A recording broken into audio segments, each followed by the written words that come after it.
আপনারা অনেকেই জানেন না, ইমুতে যদি আপনার আত্মীয়-স্বজন অথবা বন্ধু কেউ যদি আপনার অজান্তে ব্লক লিস্টে পড়ে যায়, সেটা কিভাবে আনব্লক করতে হয়? তো চলুন দেখা যাক। প্রথমে আমরা চলে যাব আমাদের ইমোতে। এখানে যেহেতু কেউ ব্লক লিস্টে নেই, তো প্রথমে আমি একজনকে ব্লক করব, তারপর আনব্লক করে দেখাবো। তো ব্লক করার জন্য আমরা চলে যাব একজনের প্রোফাইলে। প্রোফাইলে আসার পরে কর্নারে দেখতে পাবেন 3 ডট আইকন অপশন আছে, ওইখানে চলে যাব। একটু নিচে আসলেই দেখবেন ব্লক নামে একটি অপশন। তো আমরা এখান থেকে ব্লক করে দিলাম। এখন কিন্তু ব্লক হয়ে গেছে। তো এটাকে আনব্লক করার জন্য আমাদের চলে যেতে হবে প্রোফাইলে।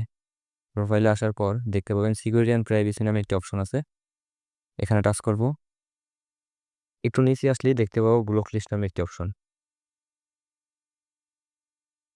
দেখুন এটা কিন্তু ব্লক লিস্টে পড়ে গেছে। তো এটাকে আমাদের এখান থেকে আনব্লক করতে হবে। আনব্লকে টাচ করব।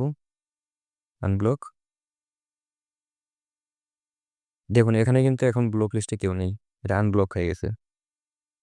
তো এইভাবেই আপনাদের যে পরিচিত কেউ ব্লক লিস্টে পড়ে থাকে সেটা আনব্লক করতে পারবেন।